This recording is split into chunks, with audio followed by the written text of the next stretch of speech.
Okay, so we are now recording. So let me go ahead and go over a few things with you guys before we look at what's in Schoology on today. So um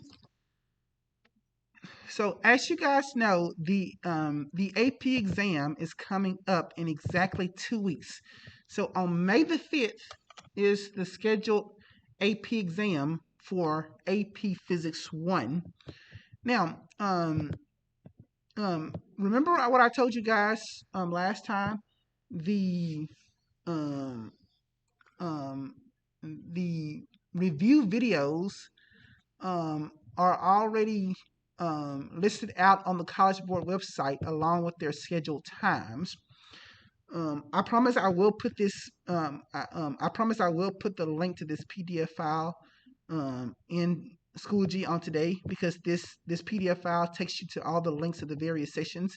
Like for example, on Monday they've already had the session on kinematics. Like if you click on that, it takes you to the YouTube channel. That's me. And so as you can see, there's like a 42-minute video on kinematics. And so notice these videos are not that long. These are some really good review videos that I will recommend that you guys look over for those of you guys who are serious about the AP test.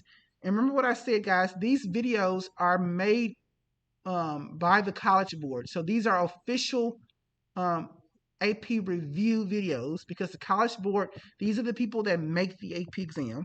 So if you are serious about the test, I would very, very much recommend that you guys spend your Fridays and your weekends going over these review videos. So there's going to be a total of 8 sessions. I would strongly encourage you guys to pay attention to these last 3 sections, because we're not going to have time to get to these topics in class. Simple harmonic motion, rotational kinematics, and rotational energy and momentum is something you guys are going to have to learn on your own, because again, we're not going to have time to get to that. Um, um, but um, um, but just know that these videos are up to assist you. Guys, if you are not able to get into Schoology, because I know Schoology is presenting a lot of problems, but what I'll do, I'll just extend the deadline on that assignment. That way I won't count it late for you guys. I want to give you guys plenty of time to work it out, because I know Schoology has been presenting students with some problems. So just keep that in mind. I will give you guys plenty of time to get it done. Okay. But yeah, guys, remember that you guys do have to come up here to take the AP exam. So if you guys do not have an ID, please come up here sometime this week or next week to pick up your ID badge, because you will need that ID badge on May 5th in order to get into the school and take the test. Okay. So please do that if you guys have not done so. Yes. Yes. If you are signed up in this class. Well, you came in later on in the year, so I have to check to see, because we got everybody registered during the beginning of the year. I have to check to see if your name's on that list. But as of now, plan on you taking it. I just know you came later on, so I don't know. I'm pretty sure she was able to get the newcomers on the list for it, because the school is paying for it. The school is paying for it, but I can check for you. I will just have to look in the system to see if she was able to get your name on the system. Talked to the counselor last week, and she said that I think she was talking about the STAR test, if we were supposed to have one. But most of my tests are waived, because either passed it in my old school, or because I took the test and I passed it, or I passed the class. Gotcha. Okay. Well, I can just take your name so you can see if your name's on the list for the AP test. And I just want to let you guys know, the AP exam, it can't hurt you. It can only help you. Like the benefit of the AP test, guys, if you make a 3 or higher on the AP test, that's guaranteed college credit. So it can't hurt you. It can only help you guys. Just something to keep in mind. And so remember, these videos will be slowly going online as the dates progress leading up to the leading up to the test. Yeah, someone sent me a private question. Yeah, you have to get a 3 or higher to get college credit. So a 1 or 2 won't do it. It has to be a 3, 4, or 5. But again, guys, the AP exam cannot hurt you. It literally cannot hurt you. The only thing they can do, it can help you.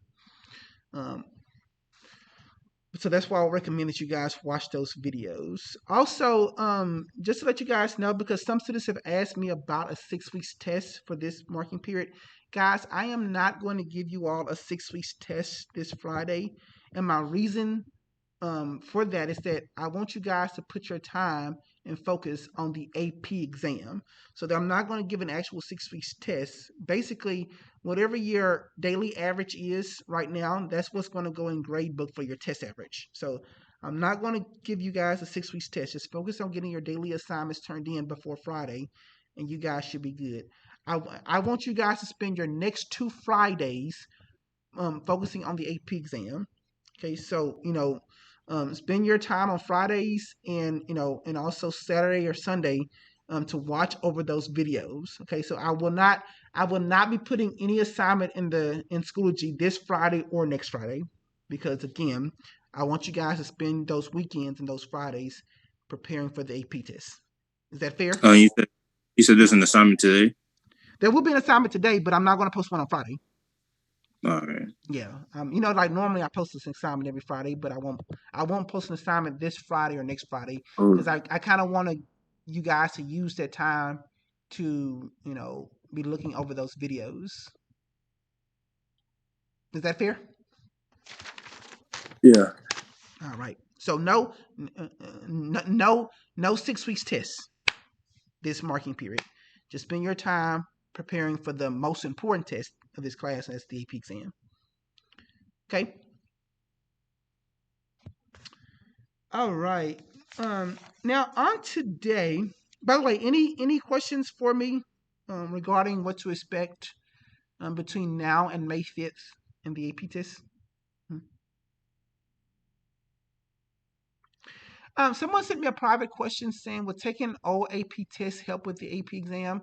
Probably yes. I can't necessarily say what the College Board is going to do this year because last year they did things differently because that was the start of the pandemic.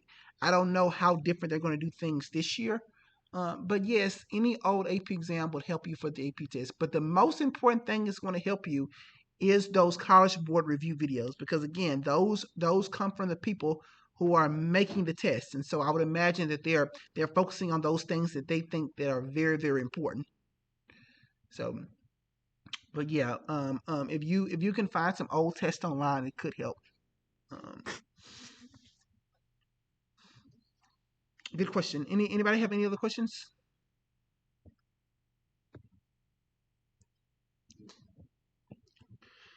All right. So if there are no questions on today, we're going to be talking about momentum on today. So let me go ahead and share my screen. Last week we talked about energy. Today we're going to focus on momentum and impulse. Okay. So let me share my screen.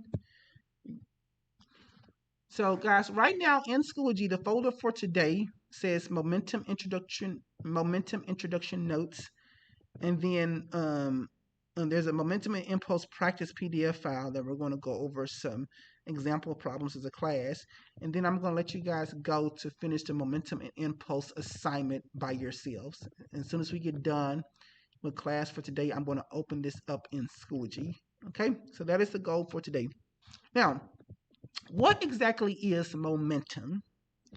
So in Schoology, I have the notes for momentum. And momentum is defined as the quantity of motion of a moving body. It's measured as a product of its mass and velocity. So momentum is defined as the quantity of motion. So guys, this is the mathematical equation for momentum. It is a very, very simple equation. Momentum is equal to mass times velocity. Guys, anytime you see a symbol in this class that looks like an upside down P, that stands for momentum. We use P to represent momentum, and it's equal to mass times velocity.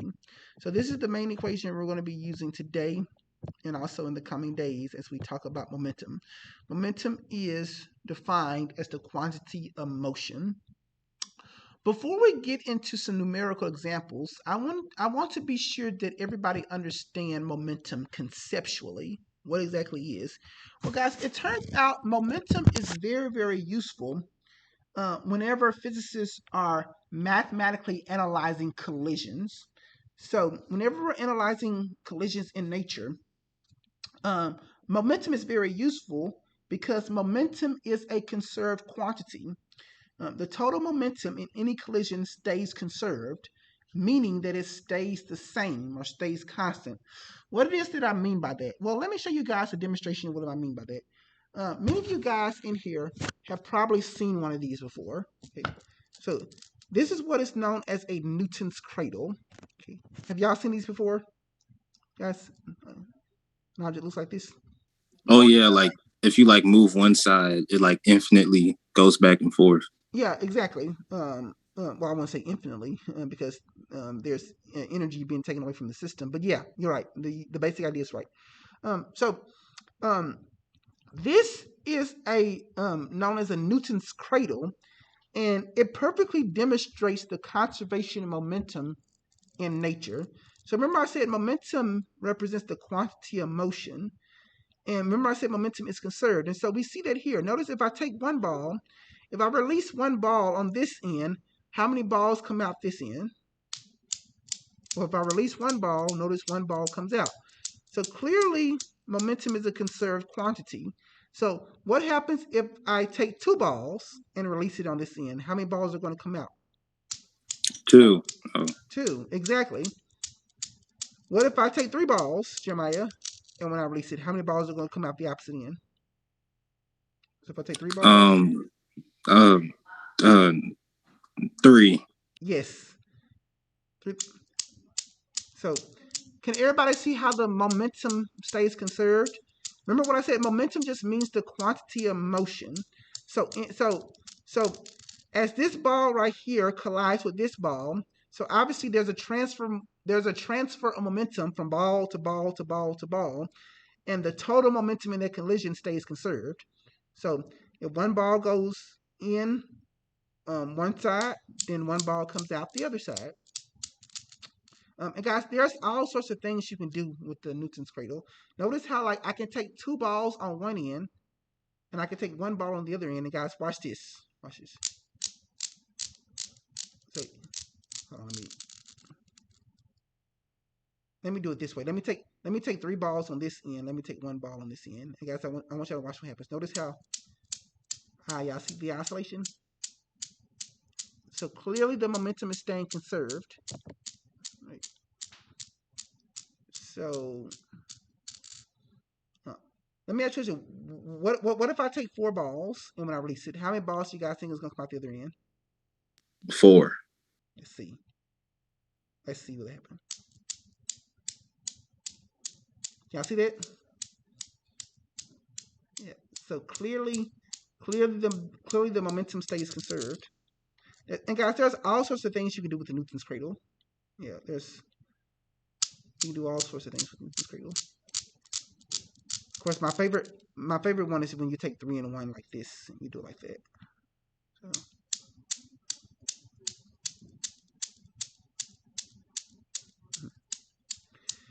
Christine, someone's late.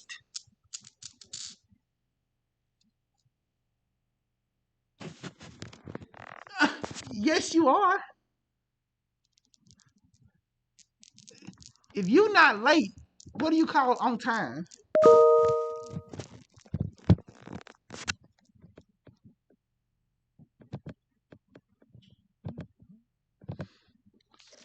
All right. Christine, you cried now. All right. So, okay. So going back to Schoology.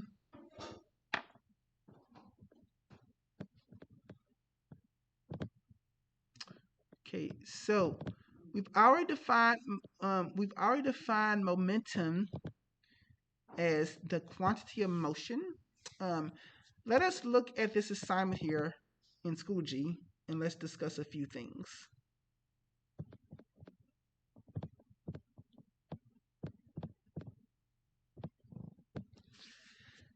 Okay, so um, you know what? Let me open this up in Kami so I can annotate it.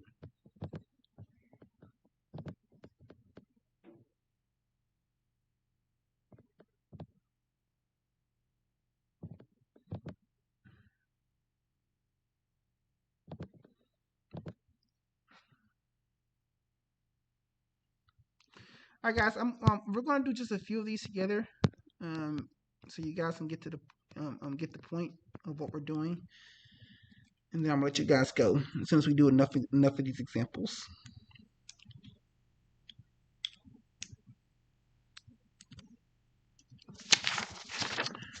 Okay, so um, number one, we've already defined momentum. Momentum is the product of mass and velocity. So, guys, if you look at the letter, which matches up with this number here, this would be the letter F. Okay. Number two, impulse. What exactly is impulse? Guys, impulse is something we're going to talk about more next time. But for now, I just want to say this impulse can be defined as how an object changes its momentum. So we're going to put D there for impulse. But we're going to talk more about that next time. Um, Guys, if you see this right here, delta P, um, delta obviously stands for change. So change in momentum, guys, is always equal to final momentum minus initial momentum. It's something I need for you guys to remember. So change in momentum is always equal to final momentum minus initial momentum. Okay, so that's change in momentum. Um, Guys, look at number 4, vector.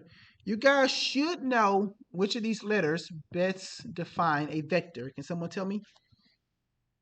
Look at those letters off to the side. Which one best defines a vector? I know y'all know that for number 4. Which letter matches up with number 4?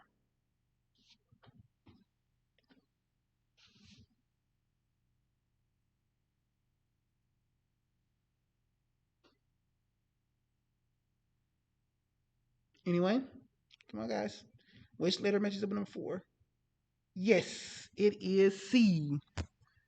You know, how big and in what direction, right? So vectors discuss magnitude and direction.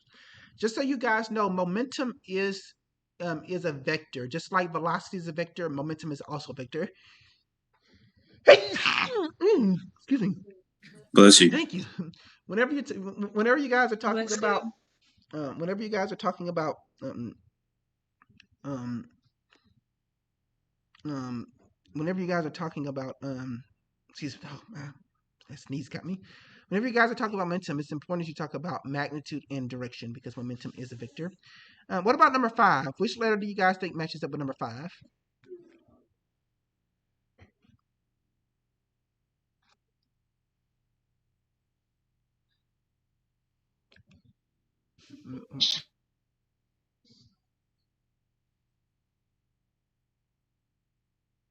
Yes, E. Exactly.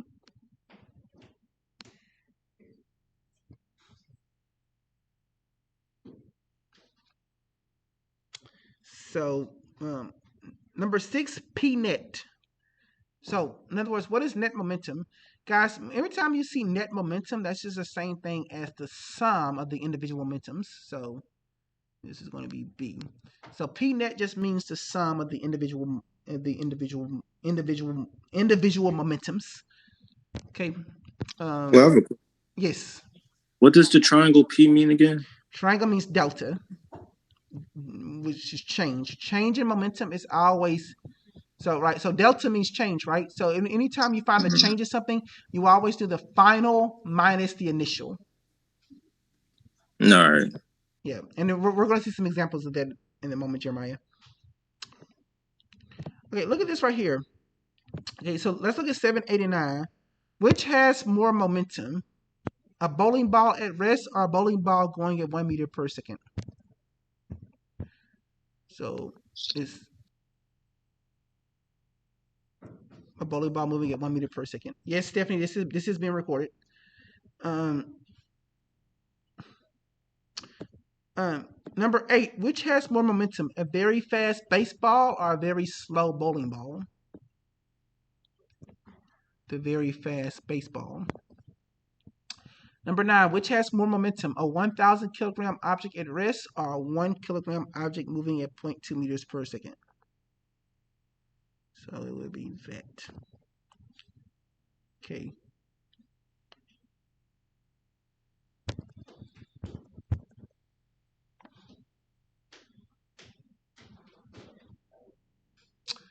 Um, Guys, let us look at 16, 17, and 18. Okay. Before we can answer these questions, guys, I want to discuss what's happening here. It says above shows an object in different positions. So basically, guys, we have an object that's moving in this direction. So it starts off here. A few seconds later, it's here, and then it comes to a stop briefly, and then it turns around and starts going in the opposite direction when the object reaches here. So this is an object at different positions that's moving this way, guys. The first thing I want to do, I want to calculate the object's momentum at various positions. I want to do that first. Okay. So remember, guys, remember what momentum is. Momentum. Let me write this down. Momentum is equal to mass times velocity. Okay. So, guys, what is the momentum of the object when it's at position A? What is Is mass it times velocity here? I'm sorry. is it 15? Yep. And I always What's the unit? and I'm about to say that right now. The units for momentum are 15 kilograms meters per second. Yeah, so always Oh, include your units. Thank you, James. Thank you, Angelina. Next time, include your units. Yeah. So it's mass times velocity. So kilograms times meters per second. Okay. Um, what about what is the momentum in B? You want to tell me in the chat box?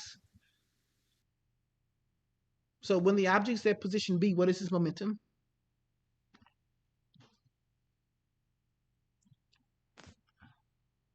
Yes. Thank you, James. Thank you, Angelina, for including your units. It's kilograms times meters per second. Exactly. All right. When the object's at position C, what is its momentum? It's not moving, guys. So if it's not moving, its momentum is what? 0. Yeah, guys, please remember that you must be in motion in order to have momentum. An object that is not moving does not have momentum. And lastly, what is its momentum at D?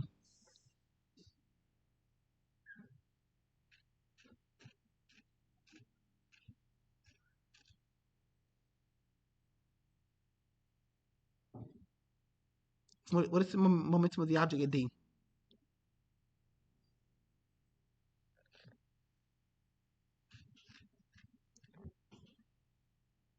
Y'all know what 3 times negative 4 is? that's minus 12 kilograms meters per second. Yes. Okay, so now that we have the momentum of the object at various positions, let us look at 16. It says calculate the object's momentum at A. We just found what that is. We just said that was 15 kilograms meters per second. Okay. Calculate the change in velocity between positions A and B. Someone tell me. Look at the velocity at A and look at the velocity of B and tell me what is the change in velocity. Can anyone tell me that? What is delta V? So you have to subtract 15 by 6. No, don't subtract the momentum. Subtract the velocities. It's not asking for the change in momentum. It's asking for the change in velocity. Oh, so it's 3. It's not positive 3, but it's what? Negative 3. Negative 3. Yeah, guys, that's important for the assignment. Anytime you guys see delta, you always do final minus initial. So notice it started off at A, then it ended up at B. So you would do 2 minus 3, right? So if you do 2, I'm sorry, not 2 minus 3, but 2 minus 5, right? If you do final minus initial, gives you negative 3. So guys, that's important to keep in mind for the assignment. Whenever you're dealing with a change in something, it's always final minus initial. Okay. So with that said, guys, calculate the change in momentum between positions B and D. So between B and D, what is our change in momentum?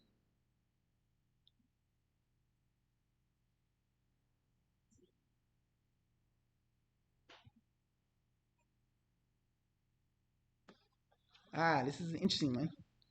So between B and D, can someone tell me what is the change in momentum?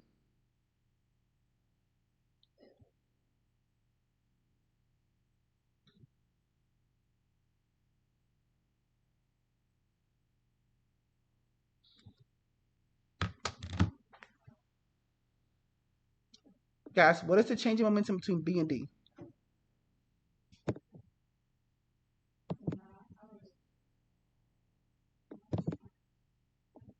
It's not -6.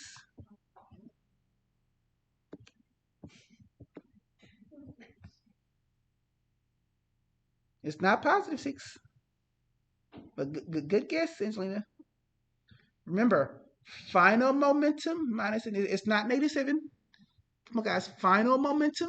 Come on, guys. I want y'all to know how to do this so that whenever y'all see this on the assignment, you're good. Yes, Marquise, it is -18. Thank you, Marquise. It is negative. So the change in momentum is equal to -18 kilograms meters per second. By the way, does everybody understand why it's -18? Well, can you explain? Yes, because it's final minus initial. Look, so in other words, it's the momentum at D minus the momentum at B. So um so basically Jeremiah, it's -12.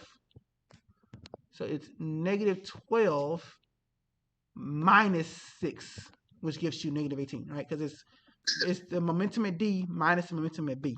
Does that make sense? Oh, as for the momentum. Yeah, it asks for the change in momentum. All Yeah, so right. the change in momentum is -12 minus 6. Does that make sense? Yeah. Yeah. So watch that carefully, what it's asking for. Okay. All right, you know what? Let us do these last two sections here. This section, uh, 10 through 15, and the section below that, and then we're going to call it a day.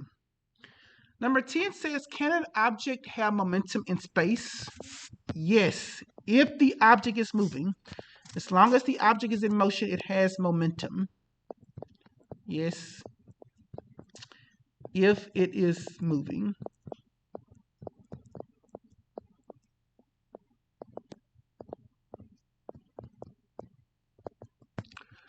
Number 11, if you increase a moving object's mass, how does its momentum change? That should be obvious, guys. If the mass increases, that means momentum also increases, right? Because mass and momentum are directly proportional. As one increases, the other increases as well. Number 12 says, if an object changes momentum, there must be a change of what?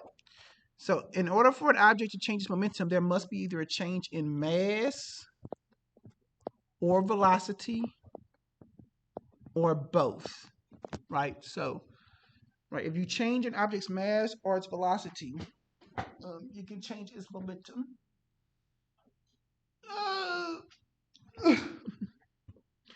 so, guys, how can momentum be negative? Okay.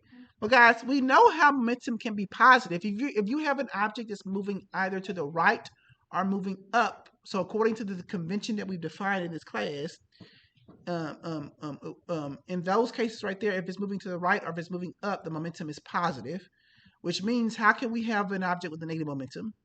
How does it have to be moving to have a negative momentum?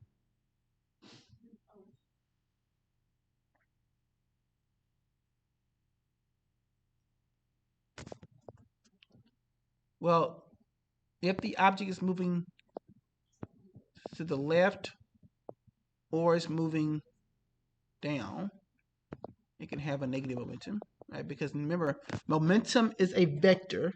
Just like velocity includes direction, momentum also includes direction. Okay. Number 14 says, How can an object have the same speed and mass but change its momentum? Well, that's easy, guys. The object, even though it has the same speed and mass, it can change its momentum by turning around. So if it turns around, it changes its momentum because it changes direction. So if it turns around. Okay. So by changing its direction, it changes its momentum, even though it has the same speed and the same mass the whole way. Okay. Number 15 says, how can multiple objects have a net momentum of 0? Okay. Well, that's easy, guys. If you have two objects that are moving at the exact same speed but are moving in exactly opposite directions, they can have a net momentum of 0. So let me write that down. So if two objects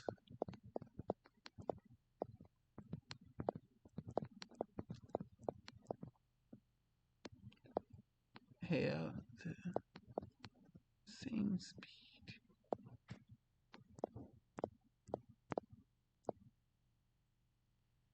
but move in exactly opposite directions,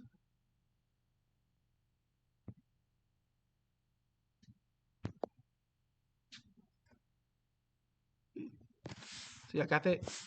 And so an example would be something like this, guys. Imagine I have one object that's moving up and it's moving at positive 5 meters per second. And I have another object that's moving down, that's moving at negative 5 meters per second. So even though they have the same speed, they're moving in exactly opposite directions. And so the positive 5 plus the negative 5, when you combine them, gives a net momentum of 0. Okay. So this is how you can have multiple objects with a net momentum of 0 if they're moving in exactly opposite directions. So in other words, if one is moving to the right, then it means the other must be moving to the left. If one is moving up, the other must be moving down. So that's the answer to number 15. If two objects have the same speed but move in exactly opposite directions, they have a net momentum of 0. All right, guys, last section we're going to do today. We're going to look at this section right here. Okay. So guys, we have 4 different masses here. Mass A, mass B, mass C, and mass D. Okay. So you know what? Let us calculate the momentum of these 4 different masses first before we can even answer these 3 questions. Okay. So guys, look at mass A. Guys, what would y'all say is the momentum of the of object A? Remember, mass times velocity. Is it 30 kilograms meter per second? Mm-hmm.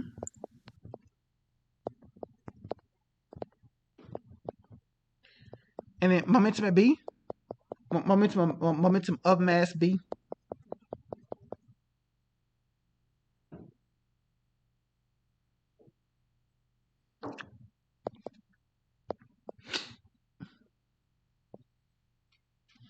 Come on, guys. Y'all the one going to be answering these questions in the assignment. So That's 12, right? Yes, 12 kilograms meters per second. And obviously the momentum of mass C is not moving, so it would just be 0. And then lastly, what is the momentum of mass D? Mass times velocity. Yes. Well, Angelina, don't forget your negative sign, right? Because momentum has direction. Yeah, so negative 12 kilograms meters per second. Yes, thank you. All right, let's go ahead and answer these last 3 questions here. Number 19 says, calculate the net momentum of A and B above. Okay, guys, so remember what net momentum means. That's the sum of the individual momentums. So, guys, what is the net momentum of A and B? Yes, Marquise. And remember, Marquise, to always include your units.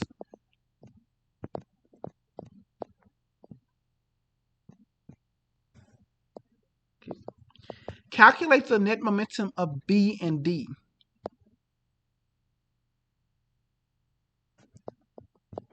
That should be easy. The net momentum of B and D. It's 0 It is definitely 0. kilograms per seconds, all that. Yeah, Stephanie, do you understand why 0? Remember it's the positive and the yeah. So Stephanie, this is positive 12 and this is negative 12. So when you add those, remember negative means add up. I mean, I'm sorry, not negative, but net momentum means add up the individual momentum. So positive 12 plus negative 12 gives me 0. Yeah. You added these two. Yeah. It says B and D. Yeah. And then lastly, number 21, guys, calculate the net momentum for all 4 objects.